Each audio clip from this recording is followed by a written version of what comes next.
Good afternoon, folks. It's Coach Blue coming back at you again for another topic.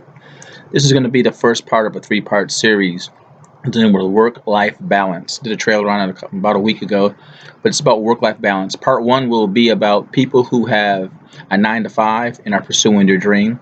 Part two will be about a person who's pursuing their passion but have no income or have no 9 to 5. And part three will be about the person or people who have a 9 to 5 and they are pursuing their dream at the same time. And the whole objective of this is this came from my oldest son, this topic, and his generation being the millennials, about they're very frustrated, sometimes depressed, and very unhappy with life based off of trying to get this balance between the two because they want to do what's enjoyable and really don't like the typical routine work life. So this one is based off of his feedback.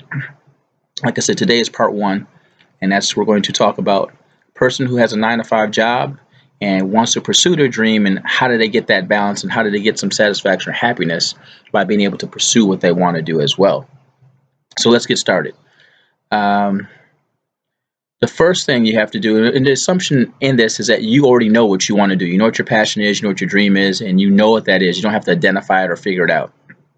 If you don't, then that would be step one, but we're going to move past that with the assumption that you already know what that is. So since you already know what your dream or passion is, it's now important that you establish a timeline or a goal of when do you want to start that business? When do you want to get it started? When do you want to implement it? When do you want to have customers? When do you want to start making money? When do you want to start moving forward with it? Be it 3 months, 6 months, a year, 2 years, whatever that figure may be, you have to establish that point. And then we're going to do kind of like a project management technique, or backward planning as I call it, on starting there and then moving backwards to where you are today. So point number one is establish a timeline. When do you want it started? I'm going to mention some different things that you may need to do within the realm of your business to kind of help you establish what goes in your timeline, but I can't tell you specifically, but I can give you ideas. So let's say we want to start our business a year from now. So this is May. Right now, I want to start it next June of 2021. So what I start doing, I start taking month 11 and backing up until today, and I take all the things that are in my business that I need to have or have started or implemented or purchased or set up, and start backwards planning that up until today. From the point of if it's a business that you require heavy equipment, be it vehicles or a rental space or whatever, having the capital, the money, or a loan, or whatever to establish or to purchase those things, you have to do those things. You have to buy your supplies, your raw materials, whatever you need, your customer base, your supplies to handle your customer base, employees if you're going to have employees, or if it's just you, an LLC if you want, a corporation if you want to establish that, so a name for your business, your tax ID, a business account, maybe some literature, maybe some business cards, maybe some flyers, maybe some advertisement. And then you're going to backward plan those all the way back until to current day, and to establish when do you want to start and how do you want to go through with it. And you will determine what will be the first thing you need to do in your first 30 days to help get you to that point, to get you closer to that. And you'll highlight what that task is. So my recommendation is highlight what all your tasks are, and then put like how much time will it take to accomplish each task, and that's when you're going to put them within your timeline, going backwards till today. So once you establish that, you'll do your backward planning based off the time, how much time it takes. Some may take 2 or 3 months before you can get to where you need it, or 2 or 3 weeks, just depending on what they may be. Like for example, setting up an LLC or getting a business license may take you a few weeks, may take a month or two to do that.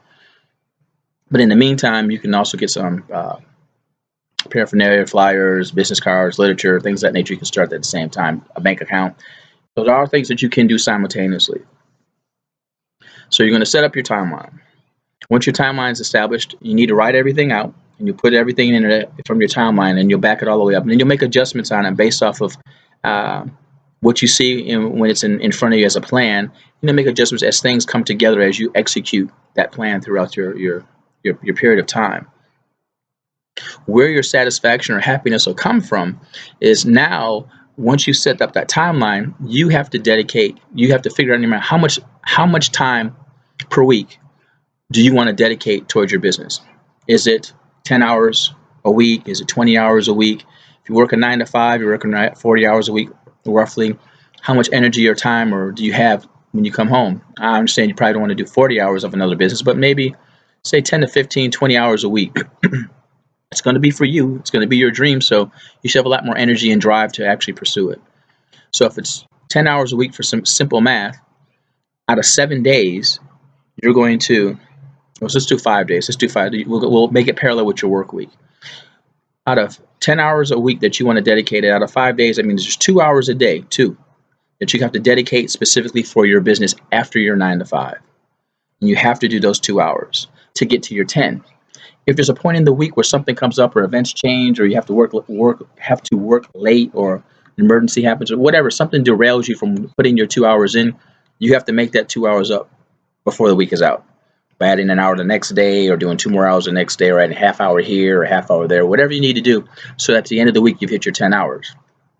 And then within that 10 hours, you're setting up what am I going to accomplish within those 10 hours for the week, and you backward plan that for the week. Okay, I'm going to need to do some research, so I have 2 hours of research here. Then I'm going to take that research and I'm going to implement this. I need to contact a few people. So the next day, based off my research, I'm going to contact A, B, C, D, E, F, G. I'm going to spend 2 hours doing that, making contacts or setting up a database, whatever you need to do. But that's how you're going to set up your timeline. So you set up a long-term timeline. Then you're going to set up a short-term timeline based off of how much physical time you want to dedicate to actually executing your business. By having that set up, your goal, when you come home, now you're not just wondering, well, what am I going to do? How am I going to do this? I'm tired.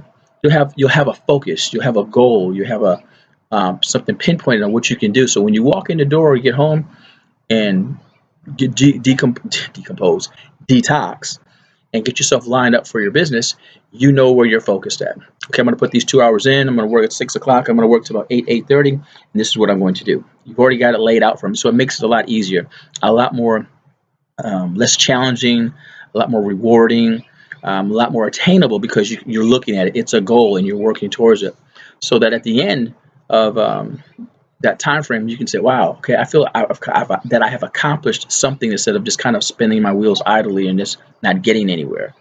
But it's important that you set up that time and you execute that time on a daily basis. That's very, very important. As you do that from week to month, whatever, getting closer to your goal, you'll have, like I said, a better feeling of happiness or satisfaction because you can see some progress to it because you'll have things that you've accomplished, you'll think things that are being executed or completed as your time goes on based off the goals you've set. And that's where it becomes more rewarding. That's where it makes it more exciting. That's where you get to see, wow, the time I put in and these goals I've set, I'm getting closer. I can actually see this in 3 months. Now, if your time moves faster than your plan, you have the right to change it. You can shorten your goal. You can change it from a year to 7 months or 6 months if you need to. Don't want to put extra stress on yourself if not need be, but if it's moving at a very rapid pace and you're comfortable with that, no, you're welcome to your timeline. They're your timeline, so you control how you want to manage them. So manage them accordingly. So we've talked about a long-term timeline, backward planning it to current date. We've talked about your timeline per month that manages down to per week, which manages back to per day of how much time you will invest on a daily basis into your business to meet your weekly goals. And if you have shortcomings, you still have to figure out how to make up those hours within that week to month so that you don't fall behind. It's like if you work an hourly job and you miss hours and you want to make up your time, you've got to work those extra hours to get that extra money. You're going to use that same type of concept and put the same dedication in. Let me back up. Put dedication into it and say use the same dedication you do at your job. Some of you put a lot of dedication and time into your job, and some of you don't. So I want to be I don't want to put that out there like that, but just make sure you put your own focus and time in it. So hopefully that helps. It's a way to begin to balance out your for the person who has a 9 to 5 and they're trying to get to their dream and how to get closer to it and have some satisfaction, not as much frustration because it looks like they're going nowhere. Hopefully that helps. Next week, or not next week, coming up shortly, we'll have part 2, which will be the person who has a dream or a passion and are executing it, but have no real income, no 9 to 5, and how do they stay balanced, trying to deal with day-to-day survival while they're pursuing their passion or their dream.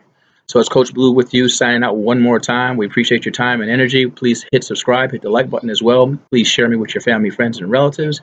And we look forward to talking to you again. But most of all, please gain understanding. Peace.